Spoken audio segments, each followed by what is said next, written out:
बैठकीची दुसरी फेरी होणार अशी शक्यता आहे का?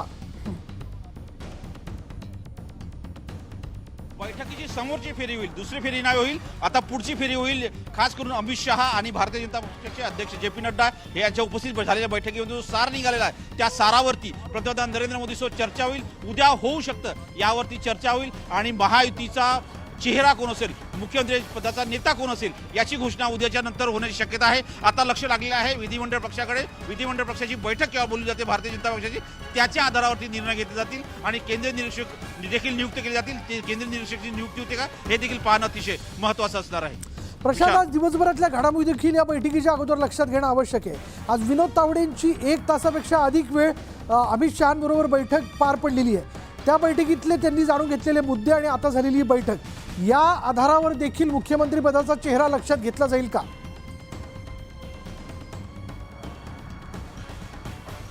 महत्त्वाचं म्हणजे जर बघितलं ज्या पद्धतीनं माहिती मिळते सगळ्यांमध्ये साधारणतः जो चेहरा आहे मुख्यमंत्रीचा त्याचा निर्णय पंतप्रधान नरेंद्र मोदी आणि अमित शहा घेणार आहे. त्यावरती सानोरात चर्चा झालेली आहे. विविध प्रस्ताव जे होते मंत्रिपदाचे असो किंवा मग मंत्र्यांच्या संख्येची असो, ब्रेकिंग न्यूज आती येते. अजित पवारांना अर्थ आणि महसूल मंत्रिपद तर भाजपकडे महसूल आणि गृहमंत्रीपद, शिवसेनेकडे नगरविकास पीडब्ल्यूडी खातं.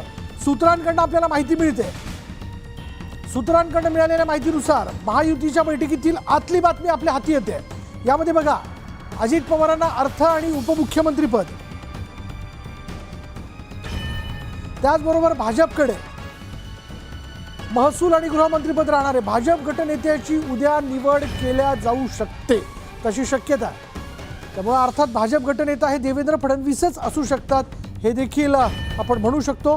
कारण ज्या पद्धतीने भाजपला घवघवीत यश मिळालेलं आहे त्यात त्यांचा मोठा वाटा आहे, सिंहाचा वाटा आहे. त्यामुळे त्यांचीच निवड होण्याची दाट शक्यता आहे. पण आता आपण बघतो बैठक संपलेली आहे. गेल्या 2 तासापेक्षा अधिक काळ ही बैठक जी ती सुरू होती आणि या बैठकीत सत्ता समीकरणं साधण्याच्या संदर्भातली खलबतं झालेली आहेत. आणि आता या बैठकीनंतर उपमुख्यमंत्री या बैठकीनंतर आपण जर पाहिलं तर एकनाथ शिंदे, त्याचबरोबर अजित पवार आणि देवेंद्र फडणवीस हे मागच्या मार्गाने जे आहेत ते पुढे निघून गेलेले आहेत. पण आपण प्रशांतकडनं आपण जाणून घेऊयात. प्रशांत, अजित पवार हे मुंबईकडे परतणार असं कळतंय, पण हे 2 महत्त्वाचे नेते जे आहेत देवेंद्र फडणवीस आणि एकनाथ शिंदे हे दिल्लीतच थांबू शकतात की मुंबईकडे परतू शकतात, नेमकं काय? यानंतर एकनाथ शिंदे जे आहे ते त्यांचे जे शिवसेनेचे खासदार आहे आणि पंतमार्गावरती जे निवासस्थान आहे तिथे जाण्याची शक्यता व्यक्त केली जात आहे. त्या सर्व खासदारांसोबत मुख्य काळजीवाहू मुख्यमंत्री एकनाथ शिंदे यांची बैठक होण्याची शक्यता व्यक्त केली जात आहे.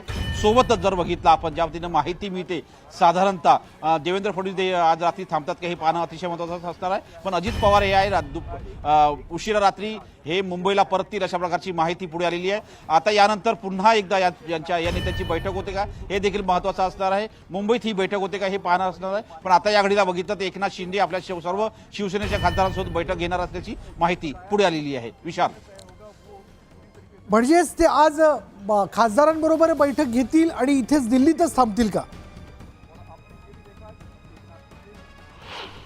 बरोबर, जर बघितलं खासदारांची बैठक घेऊन ते रात्री उशिरा होऊ शकतात, मुंबईला परततील. या संदर्भात आता लवकरच माहिती पुढे येतील की एकनाथ शिंदे रात्री दिल्लीत थांबणार आहात का. जर दिल्लीत थांबणार असेल तर उद्या त्यांची होऊ शकते संसदेमध्ये येण्याची शक्यता आहे. कारण की उद्या शुक्रवार आहे आणि संसदेमध्ये कामकाज होणार आहे. अशा वेळी संसदेत हिवाळी अधिवेशन सुरू आहे, त्या दरम्यान ते होऊ शकतं. काही नेत्यांना भेटण्याकरता संसदेत देखील येण्याची शक्यता व्यक्त केली जात आहे. पण या घडीला एकनाथ शिंदे जे आहे ते काळजीवाहू मुख्यमंत्री हे शिवसेनेच्या खासदारांसोबत. उदयकडे आपण जाऊयात. प्रशांत, उदयकडनं माहिती जाणून घेऊयात. उदय, काय अपडेट? विशाल, आपण बघितलं काही वेळापूर्वीच बैठक जी आहे ती संपलेली आहे आणि बैठकीतून भाजपचे राष्ट्रीय अध्यक्ष जे पी नड्डा हे बाहेर पडलेले आहेत. मात्र काळजीवाहू मुख्यमंत्री एकनाथ शिंदे, उपमुख्यमंत्री देवेंद्र फडणवीस, उपमुख्यमंत्री अजित पवार हे दुसऱ्या मार्गाने बाहेर पडले असल्याचं सांगण्यात येत आहे. मात्र आपण जर काही पाहिलं तर काही कारचा ताफा जो आहे तो अद्याप इथे बाहेर असल्याची माहिती मिळते आहे. काळजीवाहू मुख्यमंत्री एकनाथ शिंदे यांच्यासोबत माजी मंत्री उदय सामंत आणि माजी मंत्री शंभूराज देसाई हे देखील होते. त्यामुळे ते नेमके देखील त्यांच्यासोबतच आता मुंबईच्या दिशेला निघतात का हे पाहावं लागणार आहे। मात्र एक माहिती मिळते शिवसेनेच्या वरिष्ठ सूत्रांकडून, त्यानुसार आता ही बैठक जी आहे महायुतीच्या नेत्यांची ती बैठक संपल्यानंतर शिवसेनेची देखील एक बैठक होणार आहे आणि शिवसेनेच्या बैठकीमध्ये एकूणच या महायुतीच्या नेत्यांच्या बैठकीत नेमकी काय चर्चा झाली, किती प्रस्ताव मंजूर झाले या संदर्भात सखोल चर्चा केली जाणार आहे आणि ती चर्चा पूर्ण झाल्यानंतर एकूणच अंतिम निर्णय जो आहे तो काळजीवाहू मुख्यमंत्री एकनाथ शिंदे हे घेणार आहेत। किती प्रस्ताव मंजूर झाले आणि त्या संदर्भातला अंतिम जी पसंती आहे ती दर्शवली जाणार आहे। त्यामुळे आता महायुतीचं एकूणच मंत्रिमंडळ मुख्यमंत्री पदासह जे आहे त्याचा निर्णय हा उद्यावर गेला असल्याचं हे स्पष्ट झालेलं आहे। उद्या या संदर्भात अधिक माहिती काय मिळते हे आता पाहावं लागणार आहे। स्वतः पंतप्रधान नरेंद्र मोदी हे मुख्यमंत्री पदाबाबत निर्णय घेणार असल्याची माहिती मिळते। त्यामुळे आता मुख्यमंत्री पद महाराष्ट्र राज्याचं हे कोणाला मिळणार याकडे सर्वत्र खरं सर्वांचं लक्ष लागलेलं आहे आणि कोणाला कोणतं मंत्रिपद मिळतं आहे, कोणाला किती मंत्रिपद मिळतात कोणत्या पक्षाला हे देखील आता पाहावं लागणार आहे। मात्र सध्या केंद्रीय गृहमंत्री अमित शहा यांच्या बैठकीत नेमकं काय झालं याच्याबद्दल कुठलंही माहिती जी आहे इतर कोणी बाहेर येऊ दिली नाही आहे। मात्र त्यानंतर पक्षांची बैठक जी आहे अंतर्गत ती होणार असल्याची माहिती मिळते आणि त्यानंतर उद्या त्यावरती अंतिम निर्णय जो शिक्कामोर्तब होईल असं सांगण्यात येत आहे। पण उदय, मुख्यमंत्रीपद भाजपकडेच असं जरी असलं तरी राजकारणात काहीही होऊ शकतं हे तितकंच खरं असं म्हणायचं का? अगदी बरोबर आहे, राजकारणामध्ये कधी काही होऊ शकतं आणि त्याचा जो काही एकूणच प्रत्यक्ष परिणाम म्हणजे आपण मागे पाहिलेला आहे। आपण काही पाहू शकतो की मागच्या बाजूला काहीच पोलीस जे आहेत अलर्ट झालेले आपल्याला पाहायला मिळतात। नेमकं आपण पाहू शकतो की जे नेते आले होते महाराष्ट्रातून, काळजीवाहू मुख्यमंत्री एकनाथ शिंदे असतील, त्याचबरोबर दोन्ही उपमुख्यमंत्री असतील, हे समोरच्या बाजूने इथून निघून गेल्याची माहिती मिळते आहे। त्यामुळे आता या पक्षांची त्यांची स्वतंत्र पक्षांतर्गत बैठक होणार आहे। जे प्रस्ताव मंजूर करण्यात आलेले आजच्या या बैठकीमध्ये त्यावरती चर्चा होईल आणि जे प्रस्ताव अनुत्तरित आहेत त्यावरती आणखी उद्या चर्चा होणार असल्याची माहिती मिळते। स्वतः पंतप्रधान नरेंद्र मोदी हे महाराष्ट्राच्या मुख्यमंत्री पदासंदर्भात निर्णय घेणार असल्याची माहिती मिळते। उदय, माध्यमांशी संवाद साधलेला नाही, मुख्यमंत्री ज्यावेळेस आले आणि त्यांनी एअरपोर्टच्या बाहेर माध्यमांशी बोलताना सांगितलं की जे काही ठरेल ते आम्ही मोकळेपणाने सांगू, पण आता माध्यमांशी त्यांनी संवाद टाळला। पण तत्पूर्वी एक ब्रेकिंग न्यूज येते की अजित पवार आणि देवेंद्र फडणवीस हे मुंबईला रवाना झालेले आहेत। एकनाथ शिंदे अजूनही दिल्लीमध्ये आहेत असं कळतंय की ते खासदारांबरोबर, शिंदे गटाच्या सगळ्या खासदारांबरोबर चर्चा करतील, बैठक घेतील आणि त्यानंतर कदाचित ते मुंबईच्या दिशेने रवाना होऊ शकतात किंवा दिल्लीतही थांबू शकतात। पण अजित पवार आणि देवेंद्र फडणवीस हे आता मुंबईच्या दिशेनं रवाना झालेले आहेत। दोघंही मागच्या दाराने मुंबईकडे रवाना झाल्याचं कळतंय। पुन्हा एकदा आपण जाऊयात उदयकडे। उदय, तिन्ही नेत्यांनी माध्यमांशी संवाद साधणं टाळलंय, याचाच अर्थ चर्चा अजून बाकी आहे।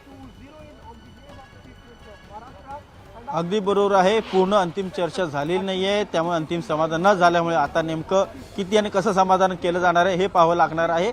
महायुतीच्या तिन्ही नेत्यांनी आपापले प्रस्ताव जे आहेत ते केंद्रीय गृहमंत्री अमित शहा यांच्यासमोर मांडलेले आहेत। मात्र प्रस्ताव जे आहेत ते सर्वांचे मनासारखे मंजूर झालेले नाही आहेत। काही प्रस्ताव अजूनही अनुत्तरित आहेत। ते अनुत्तरित राहिलेले प्रश्न जे आहेत ते उद्या सोडवले जातात का हे पाहावं लागणार आहे। विशेषतः मुख्यमंत्री पदासंदर्भातला जो निर्णय आहे ते स्वतः पंतप्रधान नरेंद्र मोदी हेच सोडवणार असल्याची माहिती मिळते। ते आता काय या संदर्भात निर्णय घेत आहेत, कोणाला मुख्यमंत्री करतात हे पाहावं लागणार आहे आणि त्याचबरोबर इतर जे पक्ष आहेत त्यांना कसं किती मंत्रिपद मिळतील हे देखील पाहावं लागणार आहे। सध्या आपण पाहतो की कोणीही बाहेरून प्रत्यक्ष जे आहे जाहीर केलेलं नाही आहे की नेमकी बैठक आमची किती यशस्वी झालेली आहे। त्यामुळे बैठक ही अनुत्तरित राहिलेली आहे। आणखीन बैठक होणार हे आता स्पष्ट झालेलं आहे। पक्षांतर्गत देखील बैठक होणार असल्याचं सांगितलं जात आहे। त्यामुळे पक्षांतर्गत नेमकी किती समाधान होतं आहे त्या पक्षांचं ते पाहावं लागणार आहे। त्यामुळे प्रस्ताव जे ठेवलेले आहेत ते कितपत मंजूर होत आहेत आणि किती तडजोड करून समाधान जे आहे ते व्यक्त केलं जाईल हे आता पाहावं लागेल।